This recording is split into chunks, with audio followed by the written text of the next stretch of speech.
ایک صحابی آیا یا رسول اللہ میرے اونٹ مست ہو گئے. اونٹ مست ہو جائے تو شیر سے بھی خطرناک ہوتا ہے. آپ نے کہا لے چلو. جب چلے تو آگے باغ کا دروازہ بند تھا. ہم نے کہا کھولو دروازہ.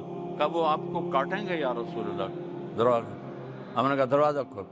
دروازہ کھولا. آپ آگے بڑھے. اونٹ کی نظر پڑی. وہ دوڑتا ہوا آیا اور آپ کے قدموں میں سر رکھ کے آپ کے پاؤں چومنے لگا. آپ نے رسی لے کر اس کو باندھا.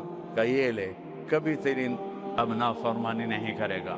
پھر آپ تھوڑا آگے بڑھے تو دوسرے اونٹ کی نظر پڑی. وہ دوڑتا ہوا آیا اور آپ کے قدموں میں گر کے آپ کے پاؤں چومنے لگا. آپ نے اس کو رسی سے باندھا.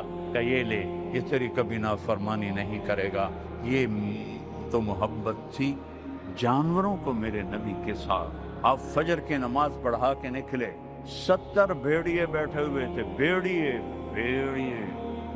ذیب اور کر رہے ہیں. آپ نے صحابہ سے فرمایا بتائیے کیا کہہ رہے ہیں. کہا یہ نہیں. کہ یہ کہہ رہے ہیں آپ کے صحابہ کی بکریاں کھانے کو ہمارا دل نہیں کرتا, لیکن کیا کرے اللہ نے ہماری روٹی یہی رکھی ہے. آپ اپنے ساتھیوں سے کہیں ہمارا کوٹا مقرر کر لیں, ہم اتنی کھا لیں گے, باقی کو ہاتھ نہیں لگائیں گے. تو ہم نے صحابہ سے پوچھا بولو بھائی کیا رائے ہے, یہ یوں کہہ رہے ہیں. تو وہ صحابہ کہنے لگے یا رسول اللہ پلی پلائی بکری دینے کو تو دل نہیں کرتا ہمارا. ہم نے کہا جاؤ بھائی تم اپنا داؤ لگا لینا. فرجعنا ولہن غوا, واپس وہ روتے ہوئے جا رہے تھے کہ ہمیں یہ کام کرنا پڑے گا. اور جسے بھیڑیوں نے پیار کی, جن سے اونٹوں اور گھوڑوں نے جانوروں نے پیار کیا, ہم ان سے محبت نہ کریں, ان کے طریقوں کو نہ اپنائیں, تو ہم کیسے محمدی بن کر قیامت کے دن کھڑے ہوں, کس طرح سامنا کریں ان کی قربانیوں کا. 3 دن کا فاقہ کسی فقیر کا دکھا دو, جبکہ احد پہاڑ سونا بننے کو تیار ہو. اب اپنی بیٹی کے گھر گئے.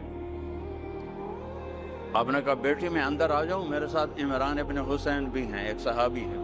حضرت فاطمہ نے کہا یا رسول اللہ میرے گھر میں چادر کوئی نہیں پردہ کرنے کے لیے. چادر کوئی نہیں. کون؟ جنت کی عورتوں کی سردار. آپ نے اپنی چادر اتار کے اندر دی, انہیں اپنے آپ کو لپیٹا. آپ اندر آئے. کہا کیا ہوا بیٹی؟ تو آپ کے سینے پہ سر رکھ کے رونے لگی. یا رسول اللہ بھوک ہے, روٹی کوئی نہیں, بیماری ہے, دوا کوئی نہیں. بیٹی کے آنسو مار دیتے ہیں والدین کو. ہم بیٹیوں والے ہیں. آپ نے ایسے سینے سے لگایا اور ان کے سر پہ اپنی ٹھوڑی ایسے رکھی اور آپ بھی رونے لگی. دونوں بیٹی اور باپ رو رہے ہیں. اور آپ نے کہا ہوّنی علیک یا بنیت, میری بیٹی فاطمہ غم نہ کر. والذی بعث اباک بالحق,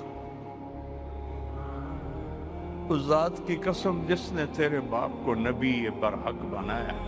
ما ذقت من 3 ایام طواقا, آج 3 دن ہے تیرے باپ نے روٹی کا ایک لقمہ نہیں کھایا.